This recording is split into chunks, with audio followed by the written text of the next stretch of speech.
Hello, my name is Duncan and welcome to Back Away from the Donkey and Baft books. It's a bit of a different video than I was originally going to make. I was going to do a Tag Tuesday video, but I couldn't see any tags that sort of made me want to do a tag. And I had something else planned to torment all those people who were refusing to buy books. But that sort of went away.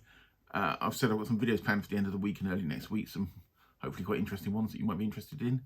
But I stumbled across a video from Neil Gaiman from about 12 years ago for his publisher, which was 3 books that changed his life.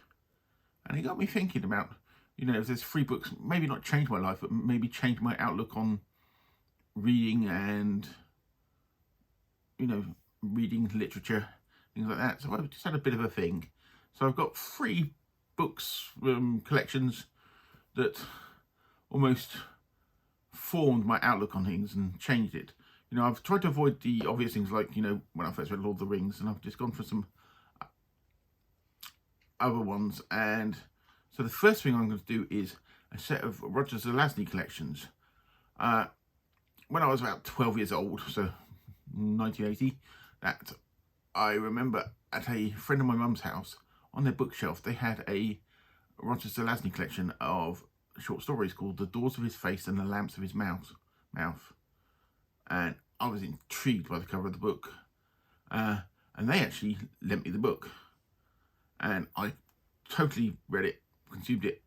Stunning writing. And I said the title story is about somebody hunting this whale-like creature, almost Moby Dick-esque. Even though it's about the hunting the creature, it's not about the hunting the creature. And some other stories. So after that, I consumed. I went to some of his other collections. One was Last Defender of Camelot and Unicorn Variations. They all have some great stories in them, like the original short stories of Damnation Alley, things like this.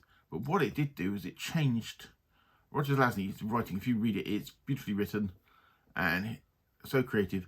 But his short stories just sort of changed my outlook on short stories, on how to judge them. I always just thought they were just a thing that writers did just to get themselves known so they could then write novels.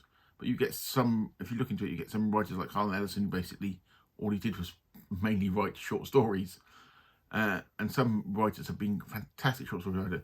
But the Roger Zelazny questions sort of, in my brain, got into my head that how good short stories can be and how much I love them. Since then I've gone out with short stories. I love finding great collections of short stories. I've normally got a book of short stories on the go at the same time as I'm reading other books. And there's just some fantastic ones. If you know my recent obsession with rollable murder, if you've been watching a few of my videos, how much I get into these short stories. And the Roger Zelazny collections, I started consuming them. I remember after doing that, I did probably Alan Dean Foster's Who Needs Enemies, and I was a big fan of Asimov at the time anyway, so I went through a load of Isaac Asimov's short stories. But in some ways, the Zelazny books showed me what can be done with such a short form, how creative it could be, how wonderful it is just to have such a small time frame and word count to create all this. And a good writer, if they can put it together in such a short space,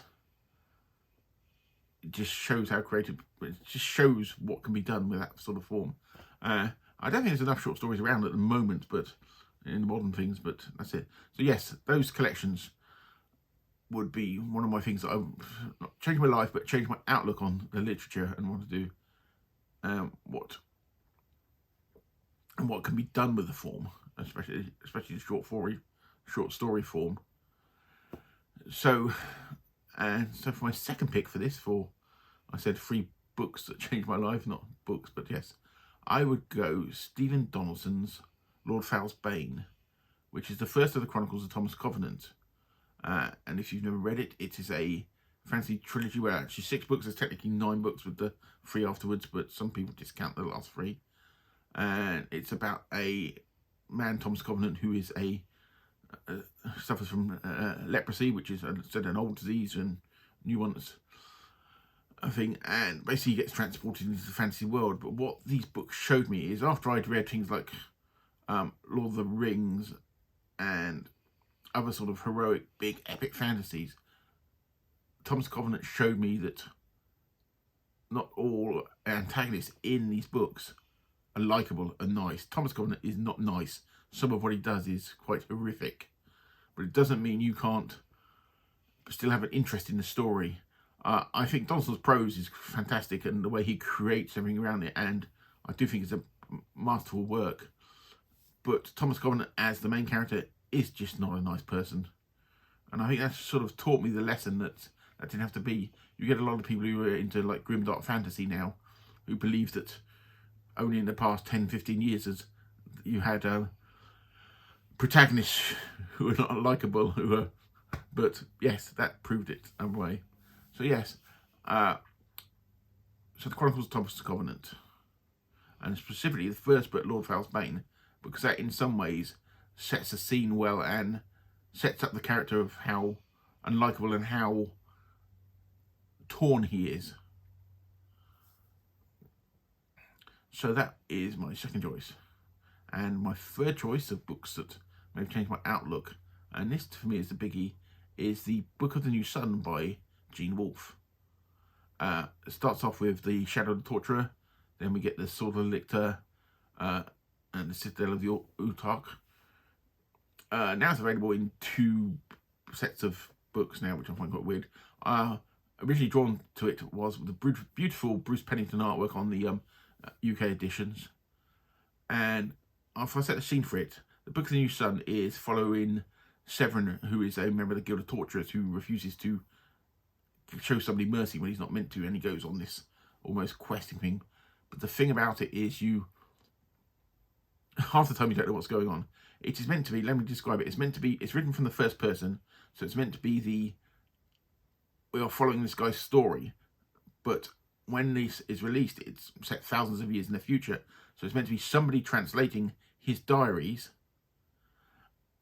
even though they don't fully understand the language, so that is meant to be quite unreliable. And then as a narrator, you find out as you go along, Severin, who is the torturer, his point of view can be quite unreliable. At points he says he has a perfect eidetic memory, and then other times he forgets things and things like this. So you just pick up stuff. I don't want to give away too much, but it is a masterful thing, and Gene Wolfe flows through all of his work.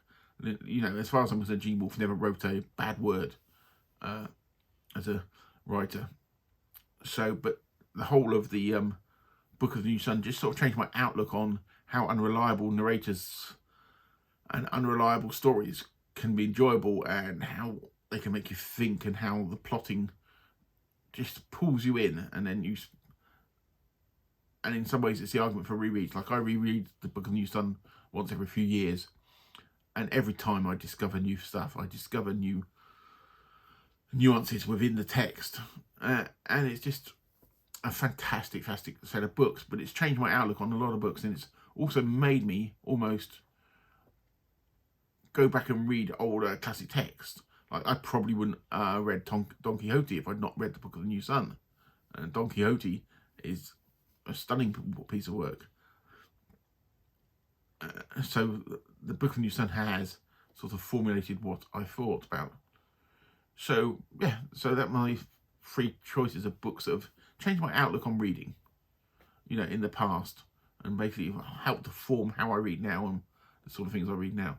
So if anybody else wants to do a video about that, I'd be quite interested to do. But I said the Neil Gaiman video that I got this idea from, I will link to below.